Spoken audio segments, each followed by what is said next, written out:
Wrestling Rebooked. Spoiler in Andeve. Putting wrestling into submission. Welcome to Wrestling Rebooked with Spoiler and Andeve, rewriting your favorite angles the way we want to believe. Putting wrestling into submission. Finally, that time has come. We used to rely on Meltzer, now we bang our own drum. Wrestling Rebooked. Spoiler in Andeve. Putting wrestling into submission. The Spot Monkey is here, shooting from the hip, back to break more, and ready to let rip. Spoiler is the host. Will his mic be ready to go? He loves a mat clinic, and we're ready to start the show. From Mania to Survivor Series, a wrestling podcast. Each match rebooked, fresh views are cast. Wrestling Rebooked. Spoiler in Andeve. Putting wrestling into submission. Our finger is on the pulse for all the latest news. What's going on with Vince? We don't really get his views. We love a doc and review, old school to new. I think it's time to tap out. Hit the music. We're through. Wrestling Rebooked. Spoiler in Andeve. Putting wrestling into submission. Hello and welcome. Episode 8. Wrestling Rebooked. Putting wrestling into submission. And we're back. On today's episode, coming right up, we have a review of the recent WWE Hell in a Cell pay-per-view. We have a special guest on the show, freelance wrestling journalist Tom Colohue, who we spoke to on a prior recording. And boy, do we have some interesting stuff to get through with him. So worth sticking around for that. And we've also got our doc-in review, which today is Beyond the Mat, which is now a Netflix documentary. Oh, by the way, testing, 1, 2. Can you hear me? Co-host today, shooting from the hip, popping for our new intro, the Spot Monkey, Andeve. Hello there, Spoiler. It's good to have you back from Outer Mongolia or the Russian submarine, wherever you were last time. It's good to be back, and we're starting with Hell in a Cell, are we? And the 3-match card, as it inevitably became. Yeah. Before we do, should mention, of course, with the new intro, you enjoy? I did enjoy it very much, actually. You're going to give us some details on the gentleman that's worked that for us and provided that for us? Absolutely. So credit goes to Tony Hoover, Hoover, for doing a fantastic job on that. You can find his work via fiverr.com /Tony_Hoover. So worth looking him up for all of your intro voiceover podcast needs.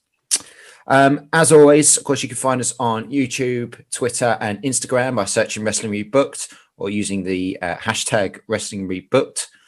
And speaking of YouTube, and just to advertise in advance, we have our next episode, a special wrestling pre-booked episode, which will feature none other than Mr. Rewind, Recap, Relive, Jonah himself, who has some fantastic guests on his show. So be sure to search him on YouTube too, and that's going to be coming right up. All right, so let's begin, shall we? Hell in a Cell, 25th of October 2020. So, we've now had 45 Hell in a Cell matches since the first one in October 1997, which was Andeve. Shawn Michaels, Undertaker. Correct, at Bad Blood. So spanning 23 years, with the first Hell in a Cell PPV being 2009. And we've had 3 of those being women's cell matches. I think it was mentioned in commentary, all include Sasha Banks, but we'll get to that in a bit. So the card opened up, Jey Uso versus Roman Reigns for the Universal title, Andeve. This was a pretty good match, I thought. Well, even if the match people weren't so high on, I actually thought the build and the storyline around this has been absolutely superb. The build has been really, really good. The pre-match promo and package, which WWE is really good at putting together when they feel like it, actually, it felt like a WrestleMania style promo. It was so good. The involvement of Heyman, the blood feud as it's become, the music, the way it built, everything going into this match just looked fantastic. And of course, Reigns has only been back a little bit off that heel turn, off that union with Heyman. So the anticipation for the match, I was pretty high on. And actually the match itself, I also thought delivered. I suppose a question just back to yourself is, it was an I Quit match in a Hell in a Cell. So how does that, how do you feel about that? Because it's sort of gimmick on gimmick. The Hell in a Cell is a gimmick, and then we're going to put in the additional I Quit match. How do you feel about that as a booking strategy? Well, just completely unnecessary. Before the match even started, I've got here in my notes, why is this a cell match? It was the first I Quit match since 2015, Cena and Rusev. And traditionally, WWE haven't done a lot of I Quit matches, but the ones they have done, they've actually done very well. If you think back to Rock and Foley in 1999, which we're going to come on to talk about a bit more later. Of course, Brett and Austin at Mania 13. There have been some good matches, but the gimmick on top of the gimmick, as you say, just completely unnecessary here. I mean, I expected you would say something like that. I agree and I disagree. I think part of the problem is that when you have these gimmick pay-per-views, and actually when you have these gimmick pay-per-views, you do have to build around the gimmick. So that is the way it is. But also, the Hell in a Cell has been drastically reduced as this demonic structure over these past, since the 1997 match, in that you're having 3 Hell in a Cell matches a year. You've had things like Shane McMahon, Vince McMahon, and the Big Show versus DX in them. It's been done to death. So I guess that and if we think about the last few ones, we've had Brock Lesnar interrupt a Hell in a Cell match and they didn't even get to a finish. And we've had last year with Wyatt as the Fiend and Rollins, it just ended up again being a bit of a nothing. So because the cell's been reduced so much in recent times in terms of its stature, I can see why they feel like they need to add in little nuances in terms of gimmick and things. It doesn't always work. So we recently had that not fatal four-way, a four-way Iron Man match in NXT, and that was just a mess and didn't really work at all. I did feel the I Quit here, although it's gimmick upon gimmick, it did fit with the storyline and what they were trying to do with Reigns and Uso. Correct myself, Brett and Austin at 13 was not an I Quit match. So take that back before we go any further. Yeah, I agree. You know what? The actual storyline stuff was pretty good. I noted down some of the verbals that was coming from Reigns when he's talking about the head of the table doesn't quit. And yeah, I do the whipping around here. Like the delivery and the intensity for which this stuff was being played out, actually really good. And of course that fits with our sort of COVID era where you haven't got screaming fans. You can actually hear this stuff being beamed in. I think you have to take the positives from that. Match itself, yeah, it was okay. I think it was okay to the point we got to the gimmick tape that was used to choke Reigns. I mean, you don't need to be a wrestling fan to know or to see that he's struggling to get the actual tape around him and on him and then execute the hold. There's also a lot of setup moments where one or the other was selling for such a long time. I mean, I do wonder if the casual fan actually notices stuff. Oh, he's been down there for a long time. Like, would he normally just be lying like that? Massive 6'3" muscly guy. Does he need to sell it for that long? But no, like it was good, and it had me engaged. It had me hooked, and it says a lot more than a lot of the stuff out there at the moment. Some of the spears that Reigns is delivering, whether it's just because he's packed on a couple of kilos, but by God, heavy spears. He also looked good. I mean, he's also got his top off these days, maybe showing off while he work on that new physique will show off. But I thought he also looked good when he dropped in the guillotine submission, because he's such a big guy and he's so stacked and he's got all that amazing Samoan tattoo. I thought that looked really good as well. I tend to agree with you. the start of the match was probably better than the middle. I thought it picked up again when they had the strap and they were doing some work around the strap and tied together. Again, that lends to your point that it doesn't need to be in a cell to have that going on. What did you think about the finish? Because I thought while the pace in the middle was a little bit slower, it did build nicely when Roman did his double drive-by eventually with the steel steps. I thought that was good, and then the ref took a bump, and then we built to the finish with the Usos sort of in tandem quitting in reverse to before. What did you think about that finish? 29 minutes and 20 seconds, I should add, for this match, by the way. We're talking about some of the slow points in here that took a while to come together. So that just gives it some context, like half an hour for this thing.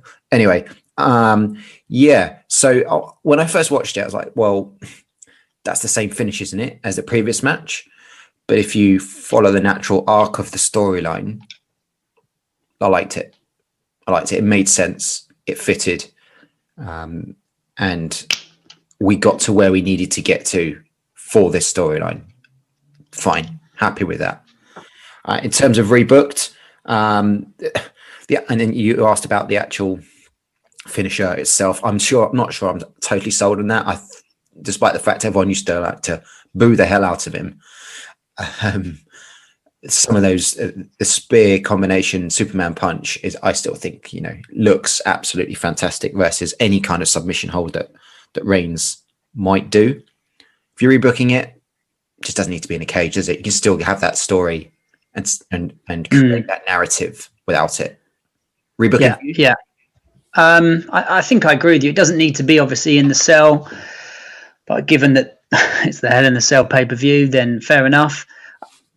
I suppose looking at it as a whole show, if you're starting off the pay-per-view with a feud that's been as hot as this one, or albeit in a shorter period, in a Hell in a Cell, it does make it difficult to navigate the rest of the show for the bookers, because you're starting with Reigns, who's the top guy in the company.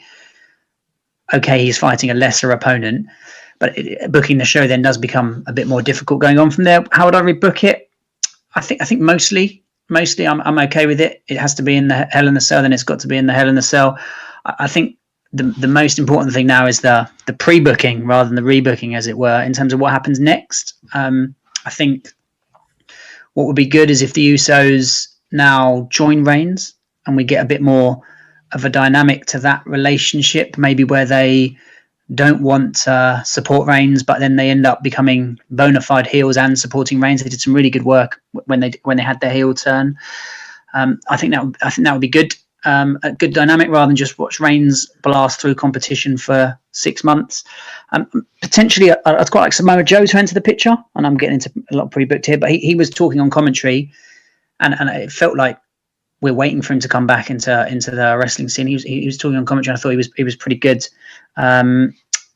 Which conversely, the other thing I thought about the match is how poor Michael Cole was on commentary. I mean, just when you think about the Hell in the Cell and Mick Foley going off the roof and, King and JR, that's right, he's killed him, or, someone stopped the damn match. Michael Cole just said at one point, stop the damn thing, and it just came across really poorly. But that's an aside. I'd probably keep the match as it were, largely. Samoa Joe wasn't on commentary here, was he? It was a SmackDown, so it was Michael Cole and Corey Graves. Maybe I'm thinking about when he was speaking later on, or when they came back to commentary and he was sat at the side and they said, what do you think about what's just happened? Now he's the Tribal Chief, and obviously Samoa Joe's got that similar background, so maybe it was then rather than on commentary. I hear you though on the basically what you're pitching there as a faction. Yeah, just to mix it up a little bit, and not a faction like the Shield, because obviously we've seen Reigns in that, but a faction where there's a clear dynamic. Maybe a bit like when they had the Authority and they had Orton and Rawlins, and that dynamic was quite hard and there was a bit of tension there. Something like that going forward would be useful. I mean, you've got a clearly defined Tribal Chief, so... Yeah, exactly. Elias against Hardy. Jeff Hardy, I should specify. 7 minutes and 50 seconds. Oh, God. Andeve? The best thing I can do is make a pun and say that it's Jeff Hardy and it was a hard watch. It was really generic. Elias has obviously got an album out, which is not what you expect to say for a WWE superstar, but maybe you do in 2020. So that's, I guess, why he's on the card and he's been back in prominence. He always looks like he's about to do something and get a run and a push, and he always looks like he's either holding back or for whatever reason he can't quite match the in-ring talent. His charisma and in-ring talent don't quite balance. I thought it was going to get interesting, and then there was a DQ finish. I suppose the obvious question is, what's it doing on the card? Why are they fighting? And then the obvious answer is, because you've got these 3 Hell in a Cell matches, you need some filler. But for me, this was it wasn't a bad match. It was probably worse than that. It was a nothing match. Who cares? Yeah, if you're being kind, you could say, well, okay, they were just left with very little time to fill the card. So that's a bit harsh on them. But, before the match, we had another song from Elias after his near-on concert on Raw. There was 3 or 4 songs, uninterrupted full songs. So it's clear where WWE were trying to go with this match itself. Not much to write home about. My only note here was you watch Jeff Hardy perform, for his age and some of the stuff he's doing, he's still absolutely fantastic. Absolutely fantastic. He's definitely got a lot to offer still. Yeah. But I mean, based on what you're saying there, he's got a lot to offer and he's doing all that stuff. But since he's come back and he had those big promos, he's had that those exchanges with Sheamus and what might be considered a big storyline with the drink driving at the wheel thing. But what is he doing? What are they doing with him? Just wasting him. He's not the only one. Rebooking, just don't have it on the card. TV match, nothing more. Yeah, agreed. Next up, we had The Miz against Otis for the Money in the Bank contract. 7 minutes, 25 seconds, even less than the match prior. Should be noted before Andeve chimes in, we had the build-up for this on SmackDown, where we had the fictitious court angle with JBL leading proceedings, all very hokey. Andeve? Just not for me. It's almost like there's nothing to say about this match in terms of the match itself and the wrestling, but everything that you want to talk about is all the stuff that goes around it and is connected to it. So as a build, what you actually have here is a singles match for the Money in the Bank briefcase, which I think they said on commentary happened 13 years before, or they were referencing 13 years before on the commentary. So it doesn't happen very often. It's for the Money in the Bank title, contract, which is a huge thing and in terms of how it positions and promotes a superstar. Yet the build for this has been, you mentioned hokey. I mean, it's been a joke, but not a funny joke in terms of how they've used Miz and Morrison and how they've used Otis and Tucker. And so whereas we started the show with Reigns and Uso in this high octane, intense personal feud, this serious position in the company as the Money in the Bank holder, which there's a whole pay-per-view for, was to me just a joke. And I said about Michael Cole earlier, continuing how much of a joke it was. His commentary seems to be getting worse. He said at one point, many believe Money in the Bank is better than gold. And then he corrected himself because we were thinking, well, gold, what do you mean? Like titles? He went, oh, real gold. And what are you talking about, Michael? Like, shut up. So that, after his previous commentary about he's over-explaining the rules in Hell in a Cell, was winding me up over the top of a match that just was, just poorly built. I mean, the execution, who cares about it? Because it's really all about the build and the buy-in. I'm assuming that you have a similar sort of view, I expect. Essentially what they've done is they've turned a fantastic main event cliffhanger into a mid-card throwaway storyline. And the only way they've managed to do that is through their own booking. In the process, they've managed to bury 2 tag teams. The Miz and Morrison, okay, I mean, their kind of comedy isn't really my cup of tea. I think maybe it's even, dare I say it, a very sort of American style kind of humor that doesn't really sit well with me. But okay, fine. They got themselves over. Morrison. Morrison is actually fantastic, isn't he? Like, look at the body on him. Very good. Very good. And then you come to Heavy Machinery, as they were known. Tucker's barely been on TV with literally no build, no momentum at all, and suddenly he's done that. It's not shocking at all. Who cares? So if I'm rebooking, don't give Otis. I said it months ago. Shouldn't have had that briefcase with Otis, and since then they've just been chasing their tail. Yeah, I think you make a lot of really good points there. You definitely were. I was more keen. Well, I wasn't keen, but I was more prepared to see what happened with Otis. But you were very clear from the moment he won it. What a joke! Why is he winning it? And I suppose the only good thing about this match is they've corrected a wrong decision in taking the Money in the Bank contract off Otis. But I think you make a good point in terms of tag teams and burying them. The tag team division is not that deep at the moment. Yet here you've got two tag teams fighting for in a singles occasion. There's no need for them to be doing it. So if you're rebooking, I'll just take them out of the Money in the Bank totally and get them wrestling in tag teams. But we are where we are with the Money in the Bank. I suppose they've got to take it off Otis. But the way they do it at the end, if you're going to do a heel turn, so the Rollins one and the Shield, it's either got to be, as an example, it's either got to be something you just don't expect and then you're completely shocked and thinking about afterwards, and it's going to drive a narrative going forward. Well, Tucker turning on Otis didn't feel like that. He was just like, well, at least the title's off him. But then they followed up with a short skit afterwards. No one really cares. Alternatively, if you're not going to have it so that no one sees it, you want it so the seeds are there. So you're watching, as you were with Banks and Bailey, as another example, thinking, who's turning? When are they turning? When's it coming? Whereas this was just out of the blue. There were no seeds sown. Just didn't really care for it. And of course, then they had to get around the fact that they're now on different shows. And are they on different shows? It was just a mess that I think you said there. They created themselves. Is rushed. They didn't really think it through. And if you actually watch it back and watch the briefcase shot, it's so poor. Like, he barely touches it.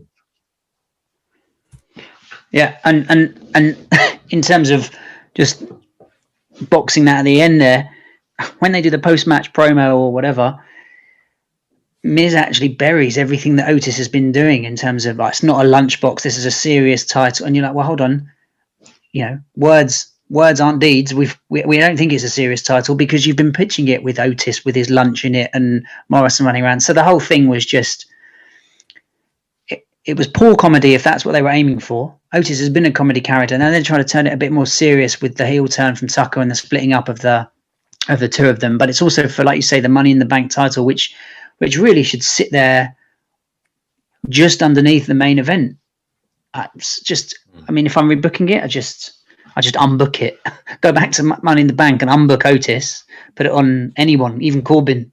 And as for this match, just, you know, it's a bit like the Hardy Elias, whatever. Yeah, there you go. Wrestling unbooked. Right. Sasha versus Bailey. Hell in a Cell match for the SmackDown Women's title. As referenced at the top of the episode, this was the third women's Hell in a Cell match. The first being Charlotte Flair against Sasha in 2016. We then had, of course, Becky Lynch against Sasha, arguably the best of the three this time last year, Hell in a Cell. And here we are with Bailey. So, 26 minutes and 35 seconds for this one. And our kick is off. So, Michael Cole, Andeve's mate, introduced Bailey as the champion for 380 days. It's actually been a very decent title reign. I think she's really matured in terms of promo, in-ring, her look as well. Like, she looks like a legit big wrestler for a female anyway, right? And you know what, the way they were sort of throwing the gimmicks out of the cell, I thought was a nice touch at the beginning. They clearly got like fantastic chemistry together, having worked together for so long and know each other pretty well. And then some of the moves that Sasha was putting on Bailey to start with, she did the Meteora twice, once into the cell and then once off the top rope. A fantastic little sequence. Do you disagree yet? No. I think you're mostly on the money. I absolutely love that double, that Meteora, is it they call it? That's the double knee, which I think Sasha used to good effect, and it looks really good. I always think you want a wrestling move. So I love you want moves that look like they're hard hitting and actually you're going to struggle to get back up from, like the F5 or whatever, and actually, or the stunner. I thought that those double knees, which she did 4 or 5 times, she did a really, really good effect. I'd probably disagree slightly, and it's not really a relevant point, but at the beginning, I thought it was funny when the chair got thrown out. And you're thinking, yeah, but we've seen this before. There's going to be some stuff under the ring there, so don't worry about. You don't need to bring that chair in, Bailey. But other than that, I thought it was a really good start. There was no messing around. They were straight into the corner fighting as a Hurricane Rana and a bank statement, sort of, straight away. And one of those meteoras was whatever it's called, was you could hear Sasha land it. It was a really hard hitting shot, and then they got involved with a table, multiple counters back and forth. So I thought the opening was really, really good. And then they started to move into the section where they had kendo sticks and fire extinguisher and stuff. So this is probably the only area where I think the match fell down a little bit. Sasha dropped a big sunset flip off the top of the rope.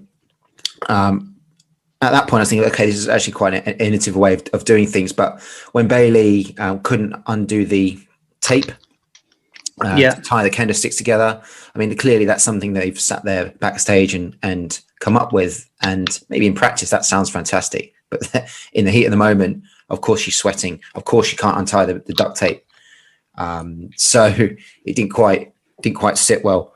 But yes, generally the psychology between the two of them, and the way they worked and weaved the storylines, and of course Sasha went back and sold the neck angle, which has been the theme throughout, and the kendo sticks which they've used before, they were bringing in as well. Yeah. Although my only point here with the kendo sticks is that we've had a lot of kendo sticks in recent times. We look at the stuff with Rollins and Mysterio. There's been a lot of kendo sticks exposure. There was the stuff floating around social media of Dominic just to be covered with so many shots with the kendo stick. So maybe just wasn't needed quite here, especially with everything else going on. But nevertheless, some fantastic ladder bumps in the end as well. They built the crescendo really, really nicely, and fitting to have it end in a submission move. There's not much here I'd rebook either. I big capital letters, should have been on last. Yeah, I think you're pretty on the money there. The pace definitely built again after the ladder spots. I think what they did very well was that they wrestled and then used the environment in the wrestling rather than forgetting the sort of basics and just running around and having a disconnected match based on gimmicks and the use of instruments. So I think that worked well. I think they did well there. I think the end made sense. If you're rebooking it, I think it probably does deserve to go on last. Obviously, there's a title change there as well, so it would make sense for it to be last. It's probably the same for every match. It would have been fantastic in front of a packed arena, baying for Bailey to get the defeat, because at the moment, you can't, although the heel dynamic has obviously changed and Sasha's now the face, without a crowd, you don't quite, I mean, obviously, because you're watching, but you can't quite latch onto it in the same way. So it would have been fantastic with a crowd.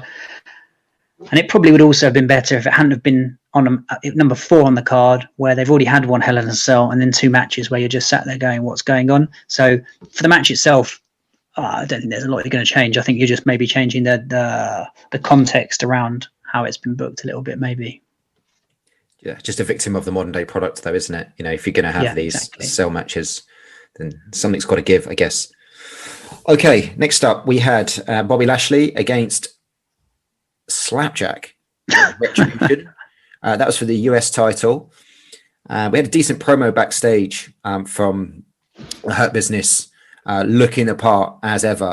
And they were even in that promo sort of making some lighthearted fun of some of the Retribution names, which is ironic in itself, I guess.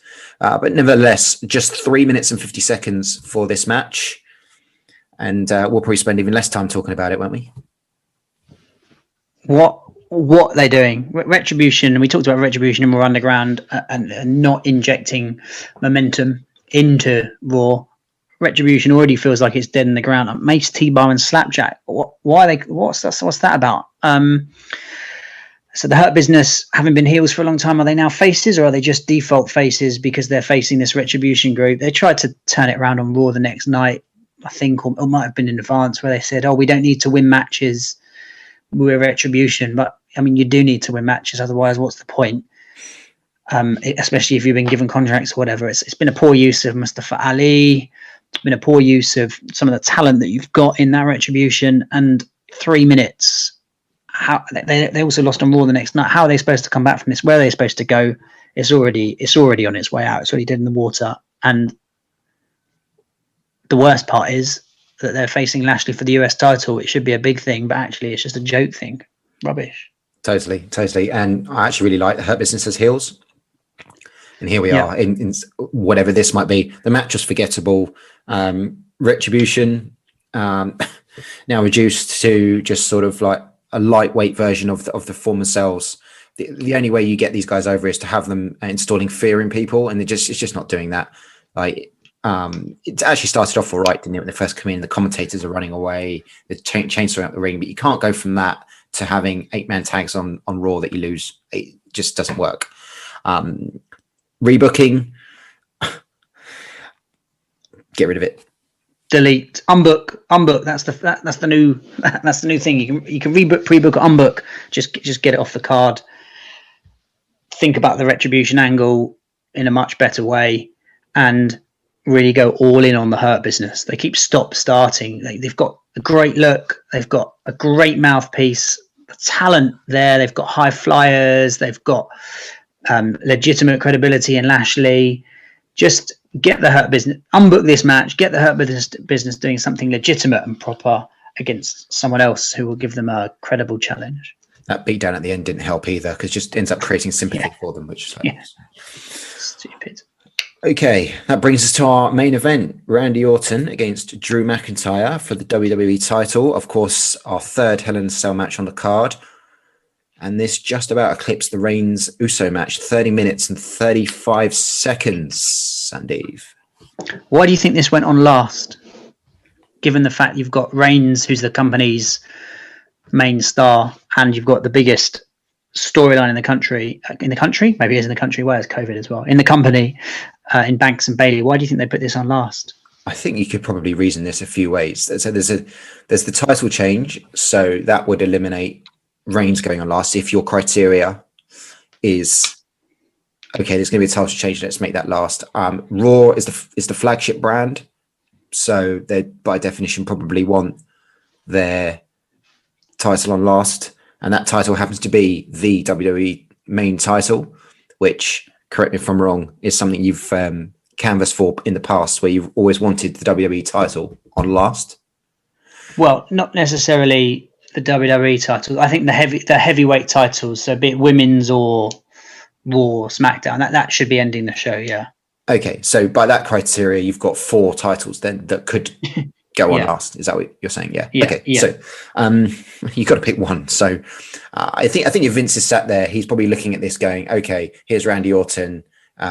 He's basically the biggest star, or the biggest, most storied, coveted guy in wrestling, versus the guy that should be the one coming up and carrying the company as it is. That's your criteria. That's why it goes on last. But I'll take your point though. Like, you probably, I if I was working this, I would have Sasha and Bailey on last, because they've had the best storyline. They've had so much time to create the narrative as to what has got them today, and they delivered a fantastic match. And they probably have the best match, right? Yeah, and that deserved to go on last. That absolutely deserved to go on last. So. This was, I still think this was a good match. I'm not saying, this was like that swamp match. Do you remember that? I'm not saying it's like that. And why should it? I can understand why someone would want to put it on last. It's just obviously that's quite an active decision to make in the pay-per-view. I think this was another solid match. I would say I had a bit of fatigue, despite this being a 3-match card. This was the third Hell in a Cell match I was seeing in 3 hours. So there was a bit of fatigue. They did the best they could. The opening promo was really good. There's a couple of hard-hitting shots with the chairs and steel steps. But it just felt a little bit familiar, seen before. I've talked before about how much I enjoy the ladder gimmick in a match. And I think that's because it always ends up feeling, to me anyway, fresh and innovative. This just felt a little bit like a rehash of all the stuff we've seen before, which of course you quoted how many Hell in a Cell matches there have been. It is quite hard to keep building anew. When they were brawling outside, I felt it could have gone on a bit more before the match and during the match. When they went on the top, he said, again, I think it was Cole, I'm not sure it was, but he said, look at what Orton's got in his hand, and it wasn't clear what he had in his hand. Then they sort of climbed down the cage, and you're just waiting for that Shawn Michaels style bump, which we've seen now multiple times. I think in the first one, Charlotte and Sasha they did that bump. I've seen Rollins and Ambrose do it. So, you're just running the clock on what you've seen before. That said, it was still good. Orton's win changes the dynamic of things on Raw, and it was an enjoyable match. But something has been, certainly by the time I was watching this match, normalized in terms of the Hell in a Cell and the matches, rather than being a great big crowning moment. And of course, no fans adds to that as well. It actually just felt a bit normal. Oh, there's a Hell in a Cell match. Yeah, okay, Orton's won, fine. And I felt it was a slightly anticlimactic, even though for the most part, what they did was fairly good. The irony of what you're saying there is that of the 3 cell matches that are on the card, these are the guys that actually made use of the cell the most. Yeah, it's a good point. It's a good point, actually. Yeah. So these guys, they've climbed up on top. You've got McIntyre taking the bump, and there was a lot of shots or moves into the actual cell itself. So despite the fact you've seen 2 prior, this is where we are. Yeah, look, I agree with a lot of what you're saying. It's overkill, it's fatigue. You're saying about 3 hours in a PPV. I mean, it's probably less than that by the time you fast forwarded half of the rubbish that come before it. So there wasn't a lot left to chew over, but nevertheless, just wondering what your thoughts were on the title change itself. Do we keep it on McIntyre? Is he the guy to go forward? And through the COVID era, he's been pretty good until now. Does Orton need another title reign? Well, he's certainly, in terms of McIntyre's title run, had a very solid title run. It makes you realise how poorly he'd been booked when he came back up from NXT, when he first turned up with Ziggler and then when he turned up with Strowman, and Strowman's packed for a couple of weeks, and actually then come the Royal Rumble, they let him off his leash a little bit, let him have some personality. I think he's still more naturally a fit as a heel, to be honest. But I think his title run as a face has been really, really good. And actually, it's quite fresh to see a strong and heavy-hitting face. So, that his title run's been quite good. My final comment on this was Raw the following night. I was kind of a little bit disappointed to see McIntyre in the ring. Obviously, he's taken on his babyface persona. He almost didn't look bothered that he'd lost the title. I'd like to have seen a little bit more sort of upset, anger, or whatever that he'd lost. And instead, he's just beaten the Miz. Yeah, I mean, I don't know would it be in keeping with his character if he was sort of upset? He's sort of been a guy that's I'll fight any time, any place. But I suppose you lose a title, you should be upset. Right. But nevertheless, as a PPV, look, it's not anywhere near sort of top 3, top 5 that we're going to see this year. It was quite short, which I quite liked, both in terms of volume of matches and total length. Sasha and Bayley were the best on the card, and that would be my kind of summary. Yeah, I think if you take the gimmick away, last time out we talked, what are you missing? If you take the gimmick away, actually the Reigns Uso match is just as good. Probably the Banks and Bayley match is just as good. So maybe on a broader note, it's time for WWE, since they've had these gimmick pay-per-views, which is since about 2009, and before that they were in and out of those brand splits. Maybe it's time that they don't need these gimmicks. If you're having these gimmicks, either you should build the pay-per-view around them and in terms of your long-term booking, or it can be a real negative in that you're then constricted and constrained by, this has got to be a Hell in a Cell, so this is how we'll have our feuds, and it just feels then, maybe as we got to with Orton and McIntyre, a little bit monotonous, or as if you've seen it before. But look, the titles on Orton, the titles on Banks, the titles on Reigns, that's 3 good headliners to lead us into the Royal Rumble and WrestleMania season. And we got another gimmick pay-per-view next coming in the original one, Survivor Series. Yeah, which we'll be there for. Obviously not in person. Right, should we move on? Sure thing.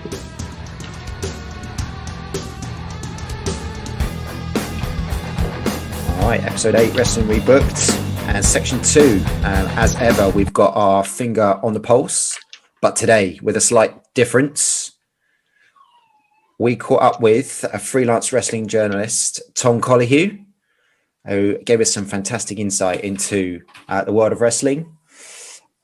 Not least, just chatting about generally how he got into wrestling as a young child, his thoughts on gimmick PPVs, and what he thinks of the current product in COVID times.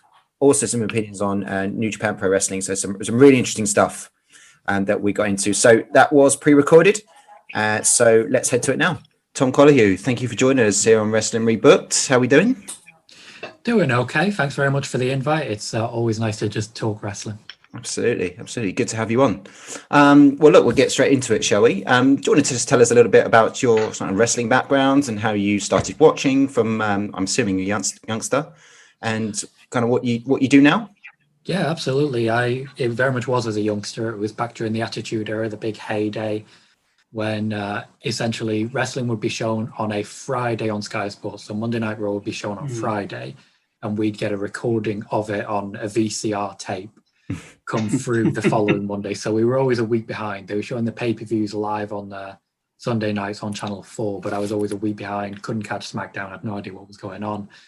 But I always remember the first match I ever watched. I just came downstairs one day, and what was on TV from the video was a Four Corners match. Champions at the time were the tag champs, The Undertaker and Steve Austin. Should show you how far back this was. Most people don't even remember them being tag champs. And they lost that match to Kane and Mankind. It was in August 1998. And you just fall in love with it straight away. When you're that age, big, colourful characters like Kane. I remember loving Kane and X-Pac just as a pair. Yeah. Going through all that. And then the invasion angle happened. Just after that, we moved across the country. So I was originally born in Hull and then moved across to Blackpool. We didn't have Sky when we moved across, so we didn't have access to it. And I didn't really start watching again until 2014, I want to say, when I moved house. I'd just been to Florida for a 2-week trip, came back, moved house, and set up my PS4 for the first time with the internet. And there was a WWE network, signed up, and the rest is history. It's interesting. I remember that match. It's a TV match, isn't it? And I think when you talk about the colourful characters, I think that absolutely stands true for that match in particular, because you've got around the ring Undertaker, Austin, Kane, you mentioned, some iteration of DX, plus the New Age Outlaws, New Age Outlaws, plus The Rock, and I think is it D'Lo Brown who comes in? It was D'Lo Brown. Well? Originally, it was supposed to be Owen Hart, but he got attacked by Ken Shamrock beforehand, and you had a massive DX Nation fight right before the match started. It's fantastic. One of those, if you watch it back, you can see D'Lo accidentally injure the Road Dogg. Like, you can see the Road Dogg get concussed from a lowdown, and then at some point Steve Austin recognizes it, walks in, kicks a couple of people, drags Road Dogg to the corner, tags himself in, and that is that. Right, that's an excellent memory you've got there. I suppose that match does live long in the memory. But you're absolutely right. That the talent at the ringside there, and also, if I remember rightly, the way the crowd are into that match. I think we were at the height of Rocky Sucks, and Austin also just like. In fact, I think around this time, Mankind was doing a house show, and he got upset because people started to leave. Then they announced that Austin was going to be there, and people ran back to their seats. I think I've heard Mankind or Mick Foley talk about that, but at this point in this match, you've got Rocky Sucks all around the crowd, and then Austin coming in, and people just going absolutely wild every time he gets a tag or even looks like he might get a tag. It is a great match, and it is one of those. I've been back to watch it, not moderately recently, but recently enough, which is why I can remember quite a bit of it. But it is the height of all that. Not long after this was the SummerSlam 98 pay-per-view, where you had The Rock against Triple H in the ladder match, and that's the moment where The Rock is at the height of his heelness. He's literally making very clear threats to China in the build-up to this. And yet when he goes for that people's elbow, everyone goes absolutely crazy for him. Yeah. This was the turning point. You've also got Kane's not been around that long. So Undertaker and Kane would have had their Mania match. You've had the sort of building of Austin over a substantial period of time. Evil Mr. McMahon. You've you've just got so many excellent parts in that match. Just that gives you a tip of actually there's so much more that sits underneath it and around it and behind it, and you can really get a sense of what the attitude it was like. And of course, it's not long after Mankind's gone off the cell, through the cell, and all that sort of stuff as well. So as a match, how does it end that match? I can't remember. Obviously, I think the tag titles change hands, but I can't remember the actual ending. The tag titles do change hands. Kane tags in for the first time, hits one choke slam, and then wins the tag titles for his team. Right. So that's also interesting, I guess, in comparison to today, where you might have 6 super kicks, 3 false finishes, and a move off the top rope to finally get a finish. Whereas here we've got he choke slams Undertaker, I think, doesn't he? Is that right? Choke slam in the finish. I'm not entirely sure who takes the pin, but that does make sense to me. It's one of those. There was a bit of hot potato with the tag titles at the time, because they wanted to get them back on the New Age Outlaws, but they wouldn't let Kane be pinned. Which is why at SummerSlam 98, we had the match where Mankind was on his own and Kane just wasn't there because he didn't care about the titles. No, and the tag titles, even at this point, are a bit of a prop for Austin and Undertaker before their match at SummerSlam. But exactly. It's a quiet little match, actually, in terms of you think about the big matches from the time, but there's a lot you can take away from it in terms of threads and ideas and the context of what's going on at the time. Yeah, that's a good match. That's a good match. It sets you up. So you see something like that, and no matter when you tune in over the next few weeks, you'll see someone from that match. I don't feel I'd have got that into wrestling if not for the fact that you had that many elements in this match. Looking back now, if I see a match like this booked now, it looks like an absolute mess. It's massively overbooked, and it just looks like everyone is stepping on everyone else's toes. But as a new viewer, particularly a young viewer, this was absolutely perfect. Yeah, magic. All right. So can you just tell us a little bit about what you're doing with PW Torch now then, or in your journalistic responsibilities? Well, I've been all over the place recently, I've got to say, when it comes to this stuff. I've done a lot of work with Fansided's Daily DDT. I've been working with Sportskeeda. Stepped back recently because there is a lot going on in the UK at the minute. And to be honest, I've not been handling things too great. I won't go into details. It's not worth that. But what I have done is gone back to PW Torch, where I started work in January 2016. So Wade Keller, I'm very familiar with. He reached out to me and said he wants to bring back the Roman Reigns-ometer now that Roman is back. Roman Reigns-ometer is a comedy article. It's just designed to get a few laughs. I make dumb jokes about The Undertaker teaching me how to bake. And it's probably the most British thing you'll see on one of those big sites like Observer, like PW Torch, the ones that have been there through thick and thin and continue to be there today. In addition to that, I do a lot of my own stuff on YouTube and live streams and the like. I have been doing post shows for Sportskeeda. That's something I'm going to be going back to at some point soon. But for now, I'm taking a bit of time out, relaxing while I can, because I was made redundant from my full-time day job, which was working as a subcontractor for the DWP. And I realized that for the last 9 years, I've worked 3 full-time jobs in the attempt to make this lucrative, as it were. And I just need a rest. Yeah, I can relate. Well, that's great. So do you find kind of as you've gone through in the last few years, there's been a big difference between like the work you're doing in this current era versus in the last few years? I do, yeah. I was originally writing the comedy article that I'm still writing now, and I'm doing some predictions. There's still a market for things like predictions. You get a lot of views from them, but maybe I can do them as a YouTube video instead. I never thought I would feel confident in front of a camera. I just didn't. I have always had this feel whereby if I'm on screen, I hate it. I hate having pictures taken. I hate this, essentially, this thing that is my face. I make a point of not having more than one mirror in my house because I hate how I look. That's how I've always felt. So the fact that I think it was just after Survivor Series last year, I had been looking into YouTube, looking at the opportunities it presents. And I thought to myself, I'm going to give it a try. I filmed it on my phone, this ridiculous 5-10 minute review, no breaks, no editing, filmed it, uploaded it. And the response was great. The response was actually great. And then from there, I've gained confidence. I've been doing a lot of live shows. and I've met a lot of great people, and it's really encouraging, and it's really helped me connect with people. I had COVID back in May, and it kicked my arse. It really did. I went for a walk afterwards and couldn't last more than 5 minutes because it drained so much from me. Where I run, I go for runs, and I go walking quite a lot, so I should be able to do that. And having so many people around and connecting like that was so reassuring. And it's a little community that's still with me now, and it's a great thing. That's fantastic. Thank you for sharing.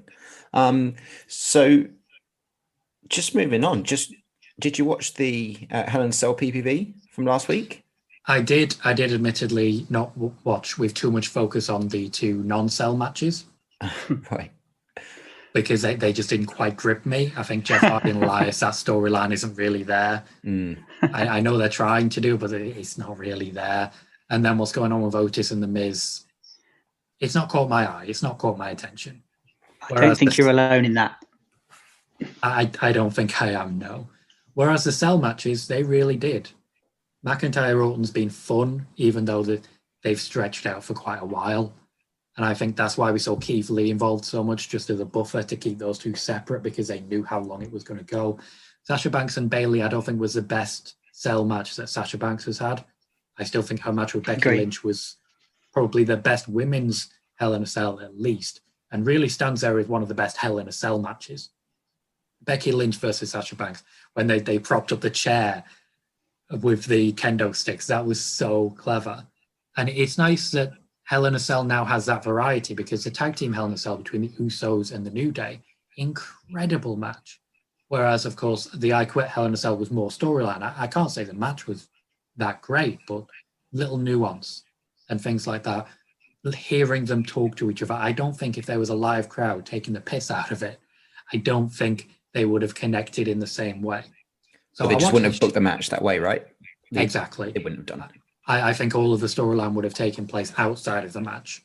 Whereas with no live crowd, they can have that inside the match, and they can just turn down the audio when they need to hear what's going on, which happens quite a lot, especially when you consider Daniel Bryan's yes chants at the moment. They're a bit too consistent for me. Yeah, that's interesting, because obviously the WWE has had to adapt, as has everyone, and as you've been talking about, the COVID era.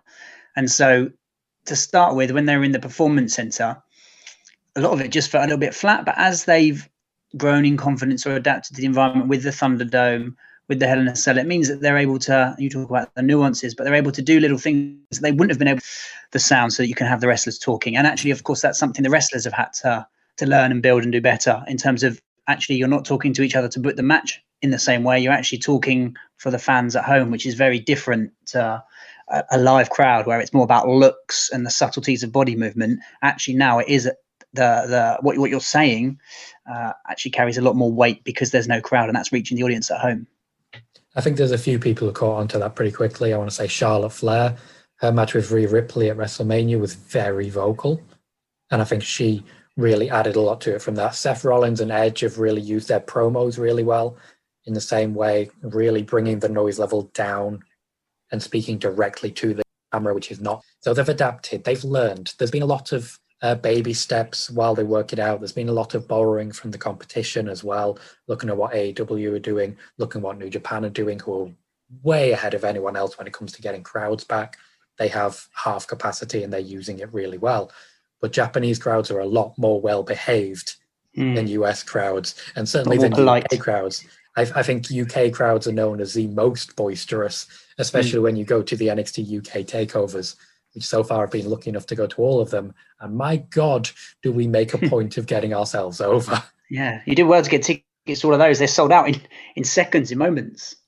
I have, because I've been covering events, I often have been able to get tickets via the WWE. Been lucky. I guess we'll come on to AEW/New Japan Pro Wrestling shortly. But so based on what you're saying, then you think there is still a place for the gimmick PPV within WWE, with these various nuances that you mentioned, that the wrestlers are finding ways to make it work. Absolutely. I do think you can make a gimmick pay-per-view work, but you need to have the storytelling in place. It's it's not enough to just say we're going to be in a cell now. You have to have the storyline. Now, with the Jey Uso Roman Reigns thing, that wasn't initially even supposed to be on Hell in a Cell. Jey Uso himself has come out in an interview with Pete Rosenberg and said that it was supposed to be a one and done match, a Clash of Champions, and then they move Roman on to whoever is next. Likely that may have been Bray Wyatt, based on Huskus, Wobbly Walrus, I should say, appearing and then disappearing, as it were. That looked like where it was going. But it's really awkward for Hell in a Cell because you've got the draft right around that time, so they reset a lot of storylines. Vince McMahon is notorious for making decisions very last minute, which means that Bray Wyatt may have been planned to be there feuding with Roman at Hell in a Cell, and it just didn't happen because they decided to move him and Alexa late on. You'll see more changes and things go. I think people have spotted that Tucker's been moved back to SmackDown, for example, to continue a feud there now that The Miz is nowhere connected. When it comes to the gimmicks, you have to have things right, though. Hell in a Cell, you need to be intense. McIntyre Orton, perfect. There have been some really good ones. There have been some great matches. I mentioned Sasha Banks and Becky Lynch. That was a great one that needed that cell. I mentioned the tag one earlier. That was a great one that needed the cell. Kevin Owens, Shane McMahon, they made it work. I always think back to Randy Orton and Jeff Hardy. When even with just a month of storytelling, it was incredibly intense because those two, just the characters are perfect. Jeff Hardy will do anything to get beaten up, and Randy Orton will do anything to beat someone up. He literally poked a screwdriver through his ear. I still refuse to watch it. That makes me very uncomfortable. But that's the sort of intensity I'm talking about. When instead you get Roman Reigns versus Braun Strowman, and the match is written off because Brock Lesnar, or you get Seth Rollins and Bray Wyatt, and the match is written off because it's just too bad, that's a bad way to do it. This year, I think they did very well.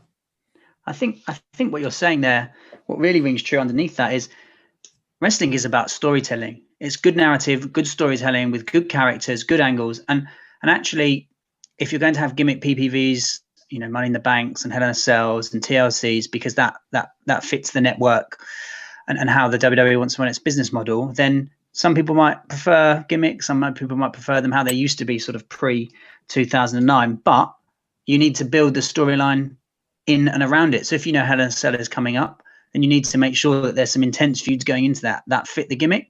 Now, obviously, you could argue that maybe hinders a little bit the storytelling because you're building it around pay-per-views, which you've just sort of arbitrarily decided have those gimmicks. But I think you're absolutely right. Gimmick or no gimmick, what you need is good storytelling. And you have that good storytelling, and it doesn't matter whether it's a 4-sided ring, a 6-sided ring, or Hell in a Cell or a cage match. Then you get good stuff out of the superstars, and you get a good product. One thing I think you said I'm really interested in is the draft, which seems to have become more and more of a non-event as it's gone on, and it seems to be a completely awkward time. Why do you think Vince, and I assume it must be Vince, is doing these drafts with so little fanfare and at such sort of unhelpful times in terms of the WWE product? Well, placement does come into it quite a lot when it comes to the draft. I'll touch placement on pay-per-views a bit later, but when it comes to the draft, the idea always seems to have been we will do it right after Mania. You've had the peak of all your storylines then. You've had the big moment. Feuds don't continue that much after WrestleMania because that's supposed to be the build to the pinnacle moment. That's one of the reasons that Hell in a Cell works, because you can build to that intensity in October and still have time to build to it again in April. When it comes to the draft, it was always supposed to be after WrestleMania, which means storylines are done, we can get going. But then you had so many people worked into a lather about ratings being low that we had the wild card rule. Yeah. Now, ratings are record lows every single year at the same time. They've been amazingly consistent. The only time Vince McMahon reacts is when the fans really get it into their heads that this is the worst it's ever been. It's not. It's very consistent. It's been going on a slope down. It has been for 20 years now. Very consistently. All TV is. And they've been adapting and moving into YouTube and stuff like that. And they've been getting a lot of airtime in that regard. Even just paid stuff like WWE's The Bump on Instagram. That generates quite a lot of cash for them, as well as a network model. Now, usually that means they can skate by, but when fans get too into their own heads about this is all going wrong and doom and gloom, Vince reacts. He created the wildcard rule, which meant it was just impossible to know who was on which brand.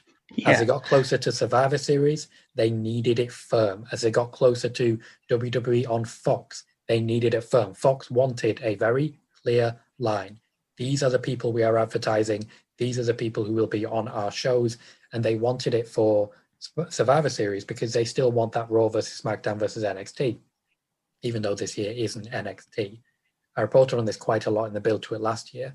And then I believe it was around December last year, I did say we were going to have another draft, but they were going to bring it back to WrestleMania. Then COVID happened. And they pushed it back and they pushed it back and they pushed it back until eventually we've got to just do this before Survivor Series. We've got to just get it done, call it quits, stop pushing it back. And that's why there was so little fanfare this year.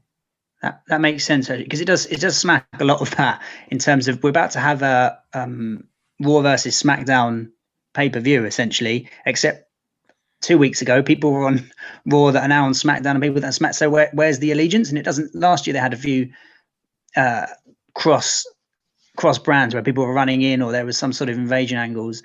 None of that this year, and you've got people just rolling into this pay-per-view on different brands than they were a couple of weeks ago.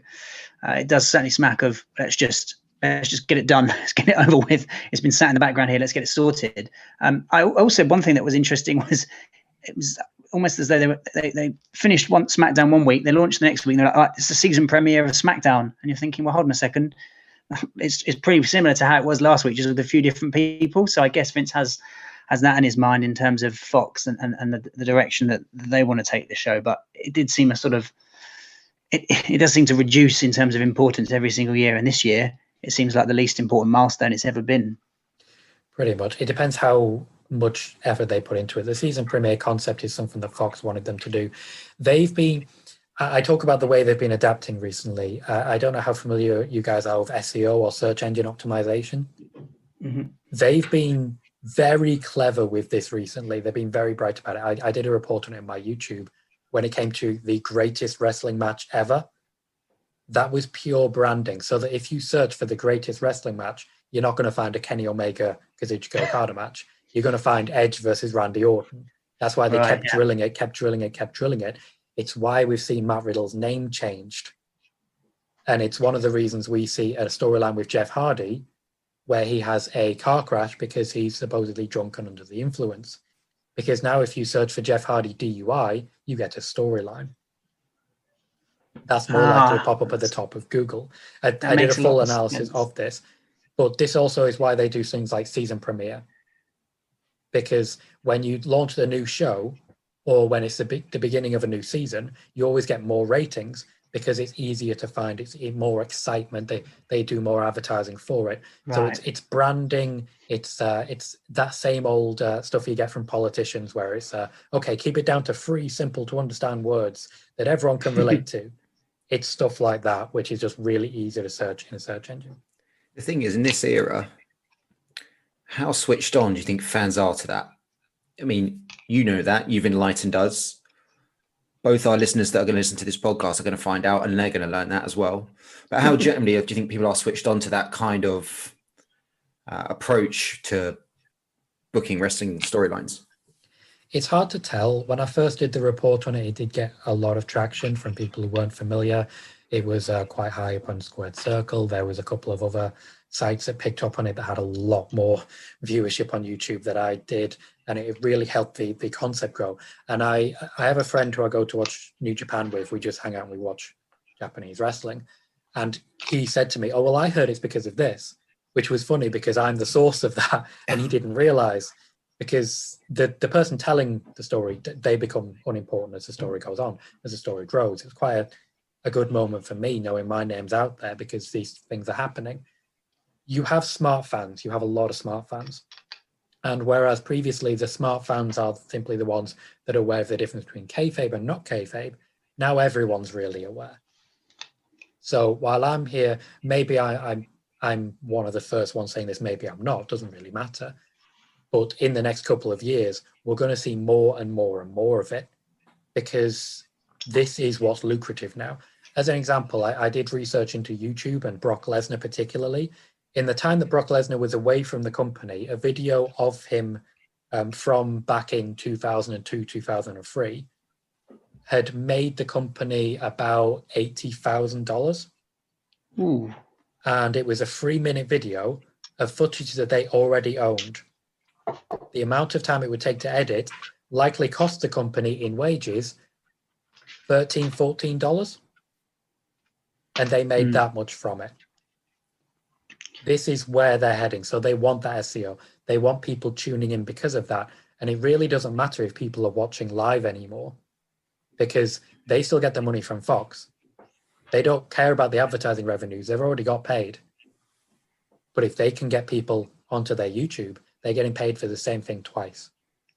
Then they get people onto their Instagram, they're getting paid for the same thing 3 times. Then they get people who come in and they talk about what they've already been paid for. People like Kayla Braxton on The Bump is earning as a pittance compared to the amount of money it makes for the company. And then people will find it later, and it keeps people talking. It keeps things trending. And as we know, Twitter trends are worth their weight in gold. That's really interesting, because obviously WWE as always, or Vince in particular, has been really keen on bringing real life into the storylines. But actually what you're suggesting is it's taking it to a whole new level now, in that actually not only is he bringing real life into the storylines, but he's thinking about, hold on, how does this affect our marketing? How can I take this and shape this so that the real life is not just the storyline, but it's influencing how I'm pitching and producing and marketing my product.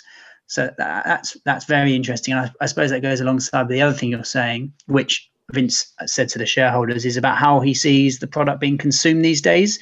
It's not about sitting down for 3 hours to watch Raw, either on the VHS the following week or live at the time. Actually, he's quite happy for people just to tune in for 15 minutes because they know there's a segment with their wrestler that they're particularly keen on, or because there's a legend coming back for a segment, or consuming some 15 minutes or even less, 5 minutes highlight package on YouTube, get the gist of what's going on, and then talk about it somewhere else, or buy some merchandise. Actually, Vince is very happy for that to be the way the product consumed, which is why maybe the fans talk about ratings and Meltzer still talks about that. And of course that's important, but Vince is also looking at other metrics to measure his success, and quite clearly they must be working for him positively, otherwise he would change his approach.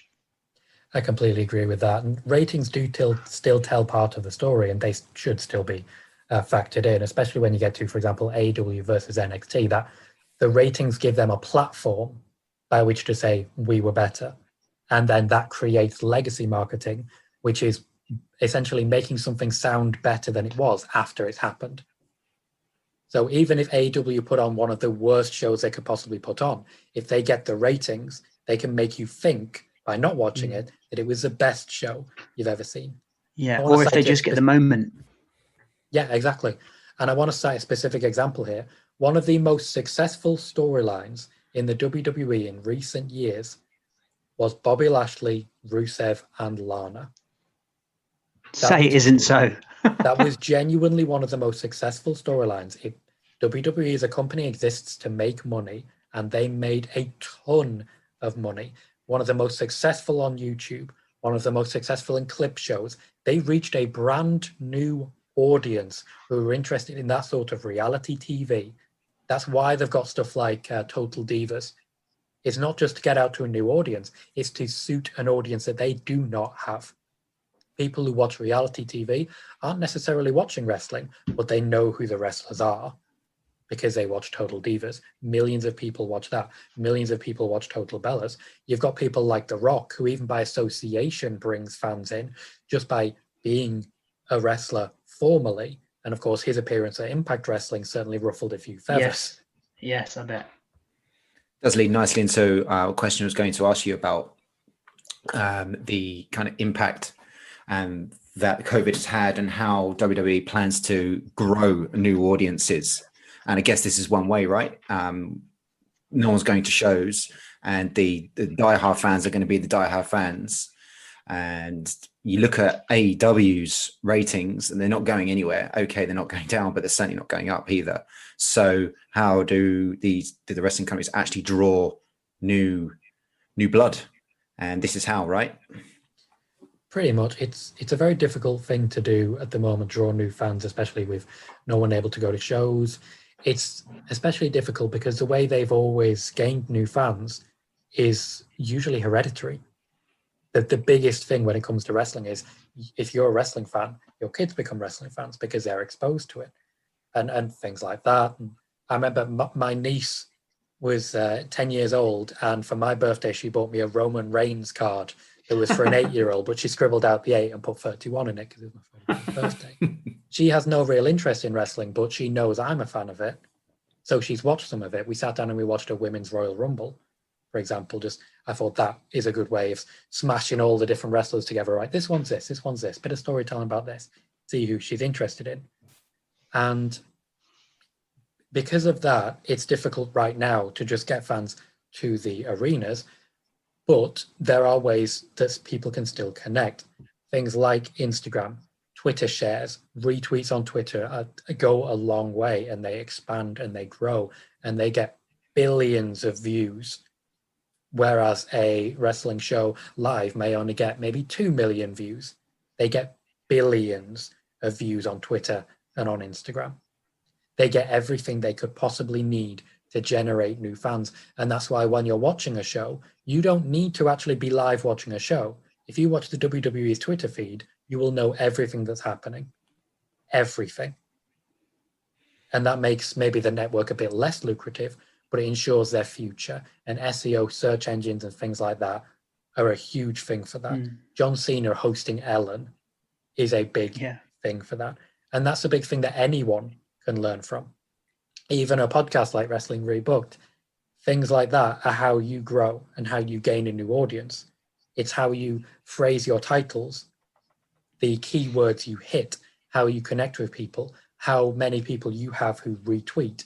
And it's one of the reasons that maybe having me on here, I can retweet and share to the people that I work with. And that could potentially grow an audience. It's why we have guests. It's why we do things like this and grow in that regard. It's helpful to everyone who uses the internet to learn these little nuances as well. We've got more time now that we're not going to wrestling shows anyway, right? Yeah.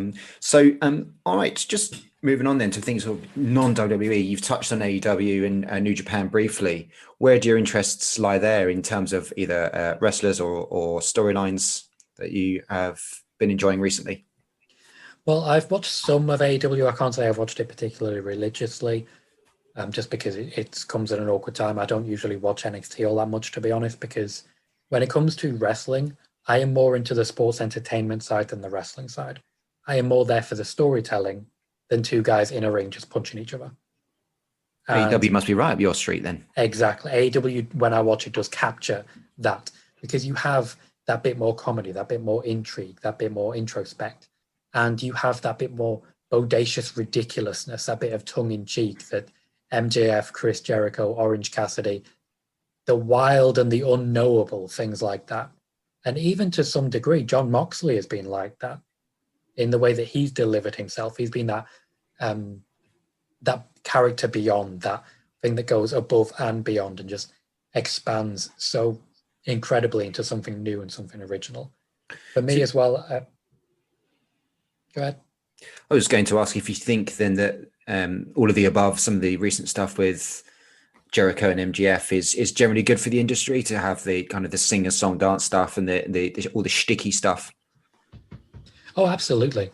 I think there is a huge market for it. Look at the Ultimate Deletion and everything that Matt Hardy created. Look at Kota Ibushi wrestling with a blow-up doll. Look at Kenny Omega wrestling a 9-year-old girl and making it look like a fantastic wrestling match. There is scope for these things. One of my favorite wrestlers in New Japan is Toru Yano, who has no interest in putting on a great wrestling match. He instead hides scissors and tape around the ring that he can tape people to things. John Moxley's first New Japan loss was to Toru Yano because he was taped to a post somewhere far in the crowd and he couldn't get back. These sort of ridiculousness has its market. It's not necessarily all of the market, but it has a market nonetheless. When it comes to AEW, what I'm not particularly there for is some of the tag team wrestling and how very clearly orchestrated it is. That's not of particular interest to me. But also not of particular interest to me is Roman Reigns getting covered in dog food. So there is a lot of things. When you sit down to watch a wrestling show, not all of it's going to have you personally as a target audience. I think as a fandom, we should be more respectful of that. And then even in New Japan, you have a variety of things. Maybe Minoru Suzuki's not for everyone. Certainly whenever I'm watching a Minoru Suzuki match, my chest is in great pain. Just because ow. And then you move to another match. Toru Yano's probably not for everyone. Maybe not everyone's behind Yoshihashi winning championships.